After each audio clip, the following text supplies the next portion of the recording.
अवैध मद्याची महाराष्ट्रामध्ये चोरट्या मार्गाने वाहतूक करून ती महाराष्ट्रामध्ये चोरट्या मार्गाने वाहतूक विक्री करता येणारी अवैध दारू ही राज्य उत्पादन शुल्क विभागाने मोठी कारवाई करत जप्त केली आहे.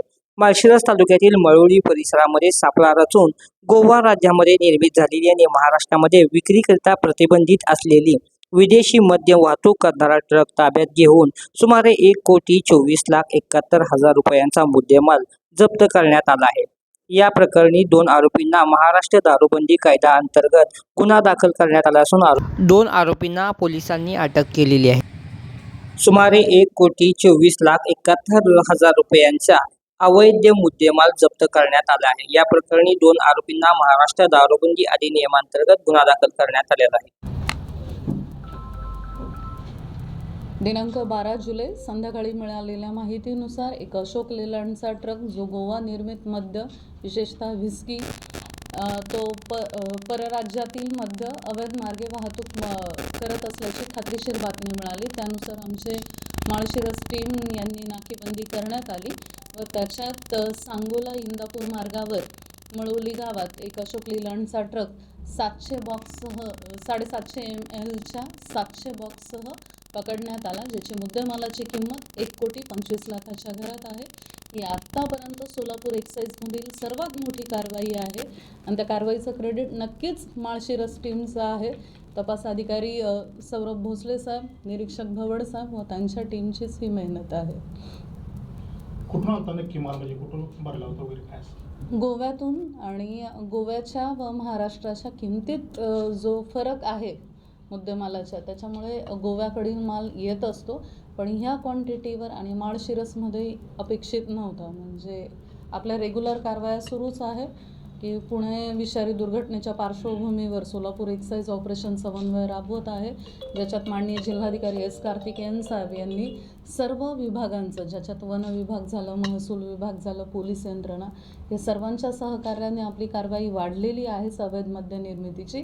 मात्र आषाढी एकादशीच्या पार्श्वभूमीवर आपण एकूण 7 पथके नेमलेले आहेत व वेळोवेळी वेगवेगळ्या रस्त्यांची गस्त पाहणी सुरू आहे. त्या पार्श्वभूमीवर एक निश्चित चांगले यश म्हणता येईल जे माळशिरस टीमने मिळवले आहे. याची पुढे कारवाईची रूपरेषा कशी असेल? सध्या तरी आता आरोपींना कोर्टात हजर केलं जाईल व पोलीस कस्टडी मिळवण्यासाठी प्रयत्न केला जाईल आणि निश्चितच की जिथून निर्मिती झाली किंवा जी लोक आपल्या जिल्ह्यातली सामील असतील त्याच्यावर कठोर कारवाई करण्यात येईल. मद्य लपवण्यासाठी जी त्यांनी आयडिया वापरली अशा प्रत्येक कारवाईच्या वेळी वेगवेगळ्या सापडतात का आयडिया? हां, निश्चितच की आता हा प्रकार वाढलेला आहे आणि ही जी मद्य लपवण्याची ट्रिक आहे ही वेळोवेळी ट्रकांमध्ये केली जाते, पण स्पेशली बॉर्डर जिल्हे जे आहेत, म्हणजे कोकण किनारपट्टीचे जिल्हे किंवा धुळे, नंदुरबार, जे की बाहेरच्या राज्यांना लागून आहे, त्या जिल्ह्यांमध्ये असा प्रकार आढळतो. सोलापूरमध्ये मात्र अशा प्रकारची ही पहिलीच कारवाई आहे आणि तुम्ही व्हिडिओ पाहिल्यावर निश्चित लक्षात येईल की त्यांनी एक शुभ कंपार्टमेंट केलेलं होतं. खात्रीशीर बातमी नसती किंवा आमची टीम खात्रीशीर नव्हती, म्हणजे संध्याकाळपर्यंत मलाही बातमी थोडी उशिरा मिळाली, कारण माल निघेल याची खात्री म्हणजे थोडी साशंकता होती. तुम्ही जर ट्रक पाहिला तर निश्चितच त्यांनीही नवीन पद्धतीचा वापर केला आहे असं म्हणता येईल. गोव्यातून महाराष्ट्रामध्ये आणण्यासाठी किती क्वांटिटी लागते, म्हणजे परवानगी किती क्वांटिटी आहे?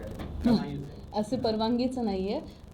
राज्य उत्पादन शुल्क हा विषयच राज्याचा असतो, त्याच्यामुळे प्रत्येक राज्याचं उत्पादन शुल्क वेगळं होतं व प्रत्येक राज्याच्या मद्याला धरून असलेले नियम बदलतात.